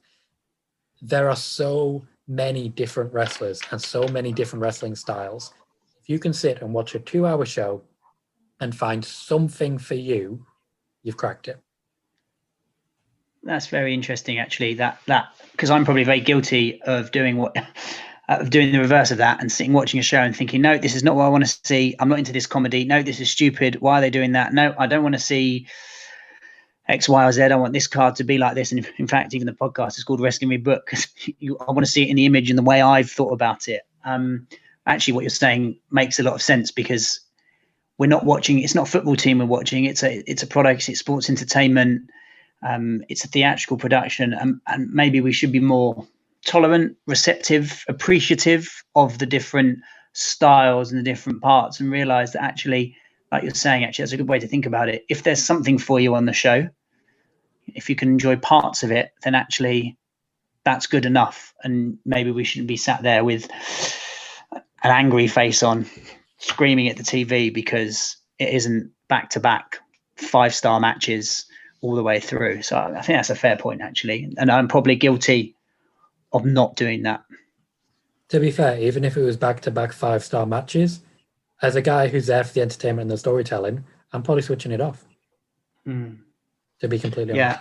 Yeah. And you can see then why that it's so vociferous sometimes in the wrestling community, with people in there very entrenched in their positions of what they want to see and what they expect to see and what they see good as. And then comparing that and contrasting that with what someone else's opinion or approach might be, and the two almost can't collide, and so you set yourself up in opposing positions and there's no middle ground. I think what you're saying there actually resonates personally, but it is a useful message for people to bear in mind. I think the actual amount of hardcore wrestling fans that are there on Twitter engaging, that are there saying, we want to see this, we want to see this, that create podcasts, that are pundits as well, that amount of people is a lot smaller than a lot of people seem to think. 2 million people watch SmackDown. Not all of them are hardcore wrestling fans.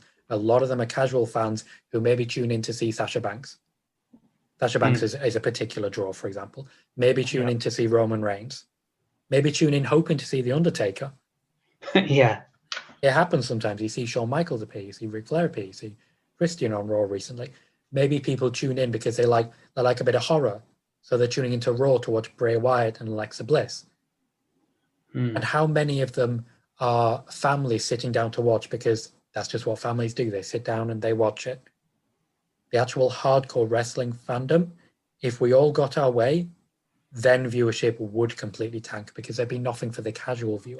It's one of the reasons you have so many recap packages, so many hype packages and the like, because not everyone's watching every week and they need you to keep up. And that's why if you have a feud like McIntyre Orton, they need to make it so that if you tune in for one installment of Raw, you know enough that you can tune into Hell in a Cell. And it's very interesting. Very interesting you say that, because actually we talked on our last podcast about if you don't tune in, what are you actually missing? And we were quite upset that sometimes you can miss a whole week's worth of wrestling and come in the next week and it doesn't make any difference. But actually what you're saying is the other side of that, Vince's metrics, Vince's ideas, and what the WWE is looking at. Well, great, because actually then we can keep that casual viewer and make sure that they're still entwined and interested in the product. So again, it comes back to your point of those different approaches to what people want to see in wrestling, and not being too entrenched in our positions, and realizing that it's got a broad base, not just the bubble that we might exist in. Very true. And it's not really a new thing either. Back in the Attitude Era, it was very similar. You'd have 3 or 4 weeks and it felt like unmissable TV, but it wasn't unmissable in storyline. After a pay-per-view, they would tell you, okay, this is the story now. This is going to be the main event of the next pay-per-view. And then you'd have 3 or 4 weeks of just trying to escalate in little increments. When Steve Austin became CEO of the WWE, immediately after losing a match, he came out with a tie on, became the CEO. Linda McMahon and Stephanie gave him a briefcase full of beer. And for the next 4 weeks, they just did vignettes of him at Titan Towers being the CEO. You could have tuned into any 1 week and you would know everything going up to it. That's how they like to do it, because you have to appeal to the casual fan base, because the casual fan base is a lot stronger than the hardcore one. And if you are tuning in every week, you just sit there and fast forward. It's fine. It's Pretty much. not much of your time. All right. Well, maybe just one more question for you, Tom, for your time. I just wanted to get your thoughts on the internet wrestling community generally, and how that serves wrestling as a whole, and how maybe it compares to other sports on entertainment generally. Well, it's a difficult one. When it comes to sports, I'm not a member of too many, but I am a Liverpool fan. So I'm involved in a bit of the football wrestling community, the football internet community. And I always find it slightly better in the wrestling community. I want to cite a particular example. You've opened the door to football previously, so I'm going to take it. As a Liverpool fan, one of our players was injured by an Everton player, Jordan Pickford, and it looks like Virgil van Dijk, the player injured, could be out for the rest of the season. What happened here, the end result, was that Jordan Pickford got death threats in their hundreds. That is not okay. Even one death threat is not okay. And the reason for this isn't altruism, because if, say, Curtis Jones, a lesser known member of the Liverpool squad, was injured, would there be that many death threats? I don't think there would be. So it's not necessarily that people are defending Virgil van Dijk, it's that they're worried Liverpool might not have a strong season. They're worried about their viewing, their betting, they're worried about themselves, and that's why people do death threats. We don't have that anywhere near as much in wrestling. I would compare the wrestling community to more entertainment community. I look at the gaming industry.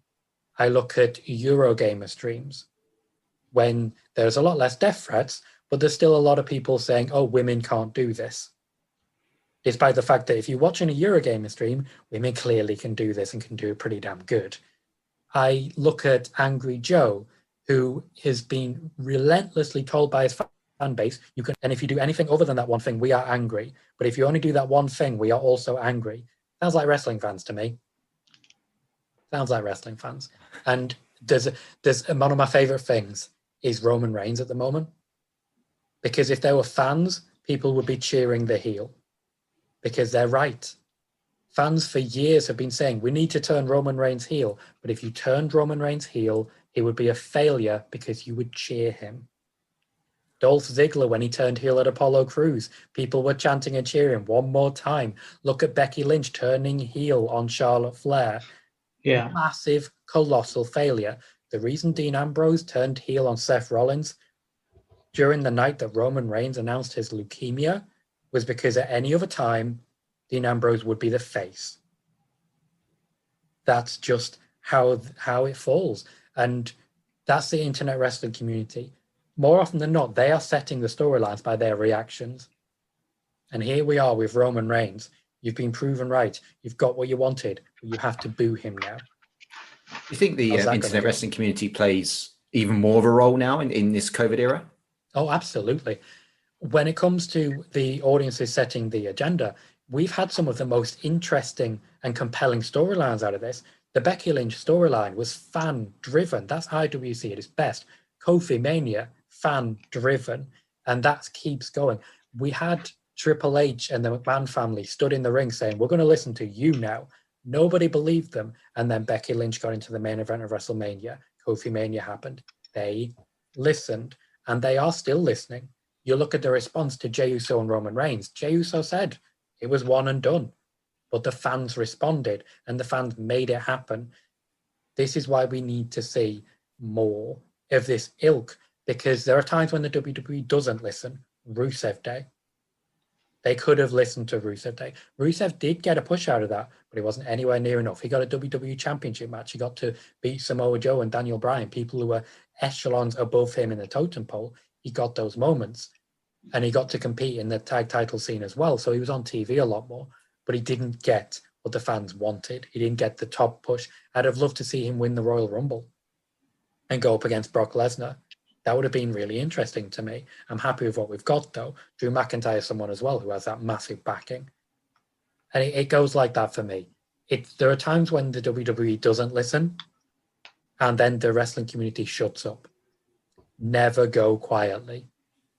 Never shut up. There are times where we all need to give them that benefit of the doubt, but it's earned. They need to earn it as much as we need to give it. We need to have that moment where we all just meet in the middle and work out what we want. And if you don't get that from WWE, there's plenty more out there. It's interesting the way you're talking about the sort of internet wrestling community there, because it's changed and evolved over time. Of course, in the 80s, before the internet was widespread and stuff, you had kayfabe was a much more carefully protected thing, and then obviously as the veil on that was lifted, that's when in the sort of latter 90s you started to get people on consuming content, not just on newsletters, but you started to have websites and things starting to affect the content a little bit more. And then you had obviously the WWE and wrestling products actually investing in their websites and so starting to drive content that way. And I suppose originally the internet wrestling community was just there reporting and dropping spoilers because you happen to hear something. And then actually over time, we're talking about it evolving into not just dropping spoilers of what's happened, but almost redirecting and reframing the way the product is being developed. And so that relationship with kayfabe and breaking kayfabe, that's disappeared. And now actually the community is taking it to a new level. I always think of the Matt Hardy Edge storyline was maybe the first time it really resonated for me, that the crowd were shouting, "You screwed Matt," to Edge, and Edge was I think they were in an angle with Kane and Lita at the time, and then obviously they brought Matt Hardy back, and he's calling him Adam and all this sort of stuff, and you're thinking, "What? Hold on, Adam?" Well, that's, and so that was really a clear moment for me where the internet wrestling community was driving and changing the direction of things. Do you think then ultimately, you said don't go quietly, do you think it's beneficial for the business, or do you think it's has a negative impact on the business? Because we've talked earlier about how ask for 10 wrestling opinions from 10 different fans and you'll get 10 different opinions. So how does that marry up? Do you think it's actually good for the business having these micro blogging sites now like Twitter and this quick access and instant access driving the business? Or do you think that it would be better if there was still some division and disconnect between the fans and the product? I think it's very important for any business, especially now, to know what the fans and their pundits and their customers want. For any business in any walk of life, there is obviously a limit to it. You can't have fans telling you what the storylines are, because what we'll have is fans complaining that it's predictable when it's what they've asked for. It's popular in every walk of life. You look at politicians and voters, you have to listen to them, but you can't let them tell you what to do. You have to essentially give them what they want in a way that they don't expect it. It's the weirdest thing when it comes to anything like this, but it's just part of being aware and having your finger on the pulse. It's very difficult right now because you look at all of these different websites and there are so many. They are desperately trying to be the top website in the world. And the way they achieve that is twofold. Firstly, they need your loyalty. And if you are constantly going back to the same one, then you are being told what to think. Because the opinions of people on that YouTube channel, on that website, they are expressing their opinion. No one is going to be completely unbiased. It's not possible. If you're writing 50 or 60 reports a week, and they're all on this, you are going to give your own opinion on it. You are going to tell people, oh, this is a good thing, or oh, this is a bad thing. They're going to tell you what to think. And outside of loyalty, they also once again come back to the SEO thing. Websites have a favorable score in search engines based on how many backlinks they have. So if a website is able to create content, as in exclusive content, then they will get backlinks from other websites and they will come up first in Google Trends and other search engines, which means that they will get more traffic. That means news is profitable, which means people are going to try and control the news.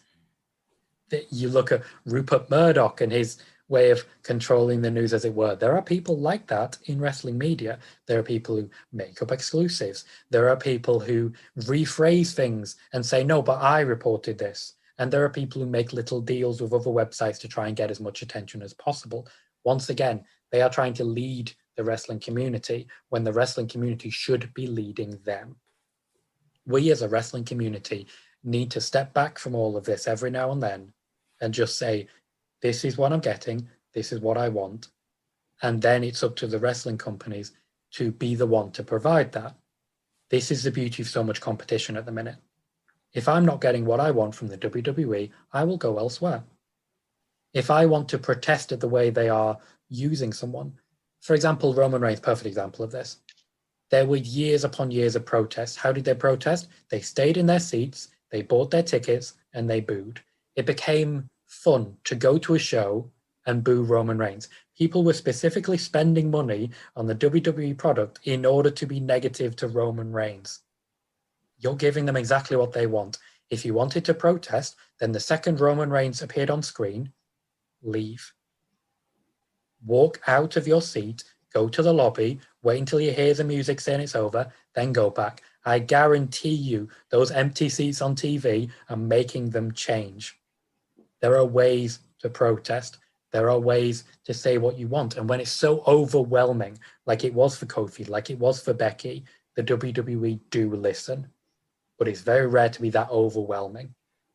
At the minute, they are listening and they are juggling as best they can. It's one of the reasons we haven't seen more cinematic matches. The WWE are of the opinion that people got bored of them. And speaking as a consumer myself, I kind of did. I liked some of them. I didn't like some more of them. They are best when used few and far between. So when they moved to the Thunderdome, they realized people weren't happy with what they had. They're now happier with what they've got. But no one's ever going to be completely happy. And that's part of being a business. Listening to your customers, working out what's going to make them happy, and then trying to find a way to deliver it. Tom, it's been really interesting just hearing your thoughts today. Do you have any kind of like closing thoughts or takeaways or message from chatting today? I can only apologize for monopolizing so much of the time. I often forget that I really go on for a bit. And you'll see several times there, I started on one answer, went to a completely different topic, and then tried to bring it back. Hopefully I've done that. Hopefully you guys listening have enjoyed the show. Hopefully you guys have enjoyed having me on. So thanks for asking the questions. There were clearly some very good questions to get so much out of me. No, very much so. It's been an absolute pleasure. And I agree. There's been some really interesting points raised, about where the industry is today and how it moves forward. So it's been great to chew the fat, so to speak, to use a good old English phrase. Tom, how can we hear you, find you, if we are searching around on the interweb? Well, you can always find me on Twitter at Colohue, that's Colohue. You can find me on Instagram with my name, Tom Colohue, once again, same spelling. And then you can find me on YouTube. My channel is Tom Colohue. Bit dormant at the moment because I am in the middle of a little bit of time off because there is crazy things going on in the UK at the minute. I've not taken the lockdowns particularly well. There's been a lot of things happening around me, which I won't go into, but I have been taking a little bit of time off. But I will be returning to YouTube sooner rather than later with reviews, news, live streams, and the like. And at some point, I'll have to get you guys on to chew the fat some more because I really did quite enjoy this. Yeah, it's been great. It's been great. All right. Thank you very much, Tom. Cheers, Tom. Thank you.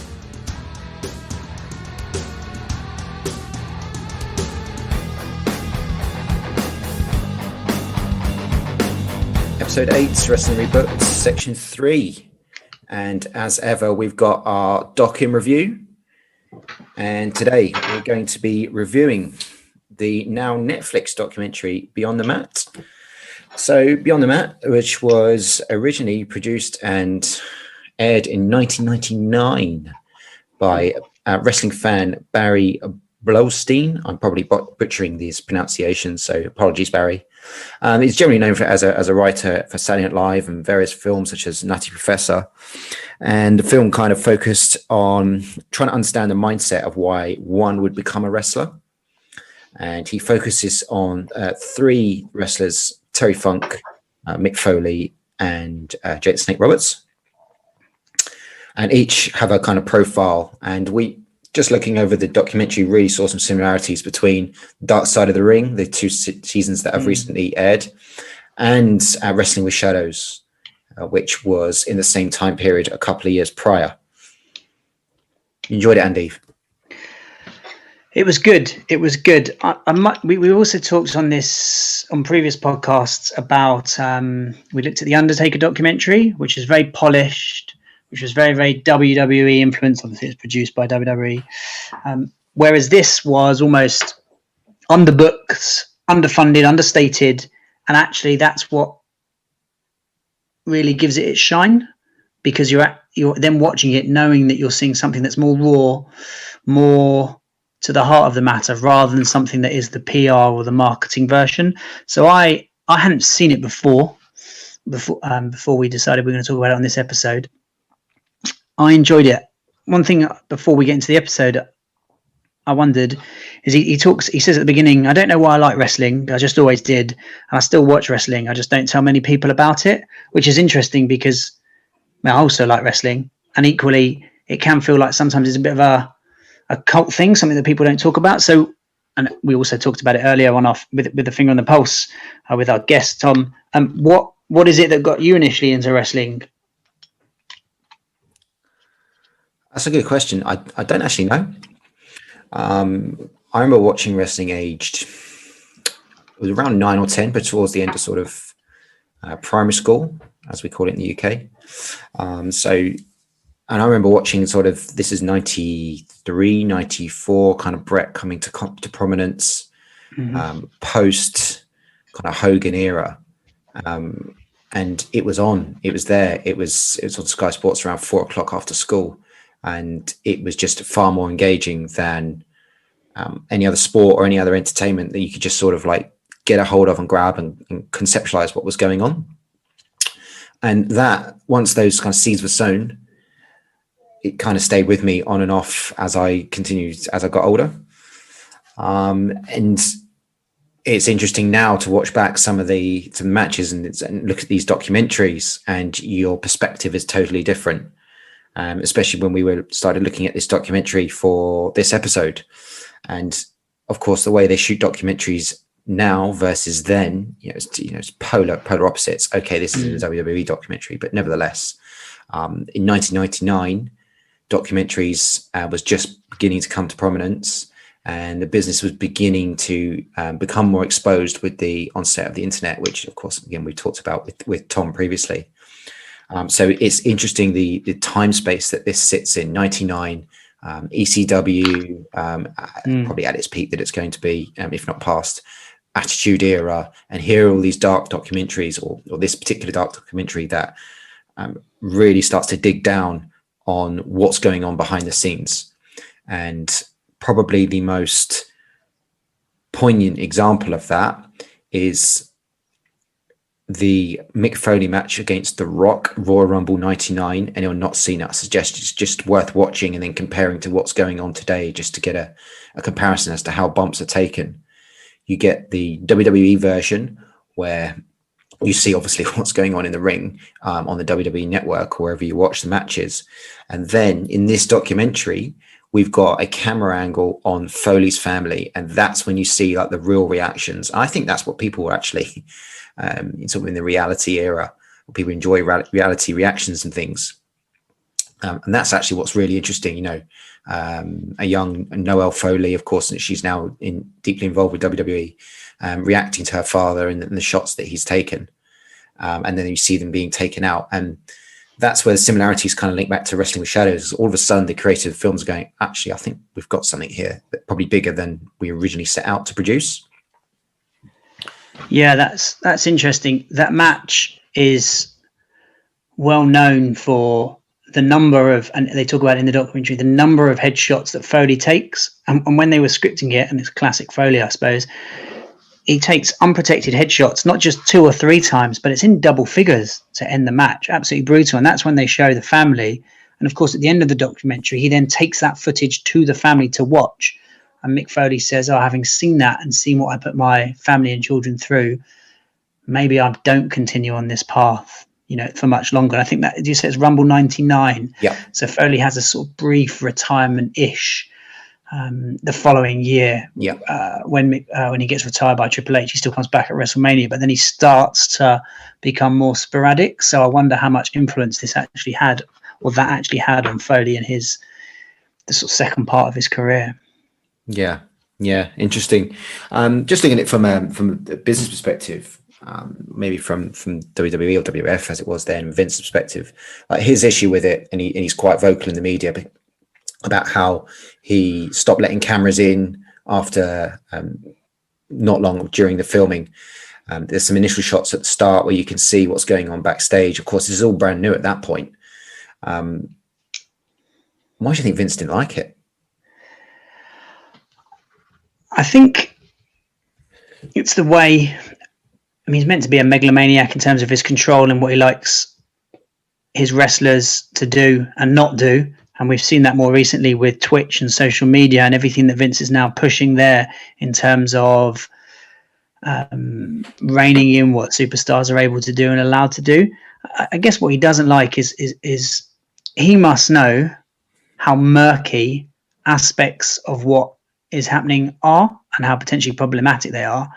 And I guess when you have a camera going around unfiltered, all access, then accidentally or by design, you're going to be exposing what's happening. And I guess for instance, that's not a good thing. And actually, if you look at that, the 3 characters involved in terms of when they're following them around, it's potentially quite dark. You have Funk, an old guy, even at that time, 20 years ago, but he's old then, struggling with the issue of retirement. And we see it a lot with boxers and things, but actually people don't tend to think about it wrestlers because it's wrestling entertainment, it's sports entertainment. But actually you have Funk struggling with his, can I keep going? Can I just have one more match? And we saw that with The Undertaker as well in his documentary. We've got Jake and his well-known problems with alcohol and substance abuse, and you can see him fighting that versus fighting his inner demons versus trying to be the showman. And it even, I think, alludes to in the documentary that he's able to get back to the version of himself he wants when he's in the ring, but it takes so much effort to do that when he drops out of the ring, he then goes back to his demons. And then of course Foley and his family, how does he balance being one of the top superstars at the time, or trying to be one of the top superstars at the time, with that young family? So you've got all that tension for each of the 3 of them between their performance and being the performers and the artists that they are, in juxtaposed against them as the humans, as the individuals that they are, the people that they are. So I guess Vince doesn't want that sort of thing being shown because it reflects very badly on WWE. Especially in 1999, I suppose there's an element of kayfabe still. Okay, I know that Curtain Call was probably a couple of years earlier, but there's still at that point he probably wanted to protect the business to some degree. But if you actually look at the profiles of the other 2 wrestlers, and we've talked about Foley already. So for Terry Funk, if you also bear in mind, he's made his career mostly outside of WWE. He had a run with Vince, 85, 86. He had the match at WrestleMania 2. But that aside, he's made most of his, all of his good matches, all of his career was outside of Vince's product. He's also just come off the run with ECW and having those nutty matches in ECW with Foley, with Tony Dreamer, etc. So that's all kind of fresh in the memory at that point. So you can understand why profiling him that is potentially problematic for Vince at the time. I know Funk's obviously now in the Hall of Fame, etc. But at that point, and then you've got Jake the Snake, Jake Roberts, who's you speak to or listen to any commentators, anyone close to WWE at the time, just totally unreliable, and they could never guarantee he was either going to turn up for a show, or if he was going to turn up for a show, he's going to turn up sober. And if he's the portrayal of what, like the third or fourth documentary that's actually even been made on this stuff, then you can understand maybe why they don't want it. Yeah, and it's certainly, like you're saying there, that you would expect most businesses or companies to have some sort of responsibility towards their resources, their assets, their superstars, their people, essentially. And I suppose it reflects very badly that you have all these three people trying to tackle these problems, and the company isn't there supporting them or backing them. And actually, the end of the documentary, and it stops short of doing it during it, and maybe that's because at the time it was still Vince backed, but at the end it has the ending position of WWE versus the struggles of the three wrestlers it's followed. And so it talks about, Funk was retired for 6 months, Foley is considering his next steps, Jake has checked into rehab this many times and has been sober for this many days or whatever. And then it compares that with WWE, saying, and this is how much money WWE is making, this is what its board does, and this is the number of shows they sold out. So again, if you're Vince, that's very, very damning and very very conflicting to watch as a viewer, because you're sat there thinking, well, this is the product I really enjoy, but it's based on the backs of these people who are not being supported. Add to that, there's also the profile of the two wrestlers who fight on independent scene, trial for WWE, and get turned down. That are also mentioned at the end as two wrestlers who basically never made it. They were cast aside, and at one point they were paying the indie promoter to wrestle. So so it doesn't shine a good light. But I guess at that point, the producers of the show don't care, because they can say what they want, do what they want. They're not tied to WWE in any way. It's probably more interesting. I said not seen it at the time, but it's probably more interesting to watch today, knowing that WWE have certainly over the last 6 months with COVID, 9 months, is it 6 months still? 6 months, feels longer, but has come under a lot of criticism for how it's paying its stars, how it's looking after its stars, how it's releasing its stars, how it's managing their social media. And yet actually we go back 20 years, you can level the similar sorts of criticisms. So nothing has really changed based on this documentary. And I would say finally it's probably more interesting to watch now, because you know a little bit more about the stories of Funk, Jake the Snake and Foley. And luckily they're fairly positive stories, but it's more interesting watching it now, because we know what happens after those cameras have shut off, and we can follow that journey a little bit further. Yeah, I think actually what you're saying there about the link to today's product is really relevant too. It's interesting now that it's of course turned up on Netflix, and so whatever tools they use to market these things, they must know that there is obviously a market for it in some point. Yeah, I don't think it's going to be on Netflix for too long. If the rumors that Vince has signed up to do a documentary on Netflix are true, because that would, I can't imagine, even if you're not into wrestling, you watch a couple of episodes of that's surely going to be absolutely phenomenal. And if that's Netflix with Vince, I'm sure he'd be saying, can you pull off the stuff that I don't like and put the big show on instead? So you might not have long to catch that on Netflix. I wonder if he'll care. Something made 20 years ago. Watch this space. So to summarize, definitely worth catching, especially as you say, if the thing gets pulled, advertised as the documentary that Vince McMahon didn't want you to see. So on that alone, it's worth checking out. Yeah, absolutely. And it's a good watch, and there's not too many other things happening in the world at the moment, so you've got some time to watch it. WrestlingRebooked.podbean.com for all previous episodes. But until next time, it's time to tap out, I think. Wrestling Rebooked. Spoiler in Andeve. Putting wrestling into submission. Welcome to Wrestling Rebooked with Spoiler and Andeve, rewriting your favorite angles the way we want to believe. Putting wrestling into submission, finally that time has come. We used to rely on Meltzer, now we bang our own drum. Wrestling Rebooked. Spoiler in Andeve. Putting wrestling into submission. The Spot Monkey is here, shooting from the hip, back to break more, and ready to let rip. Spoiler is the host. Will his mic be ready to go?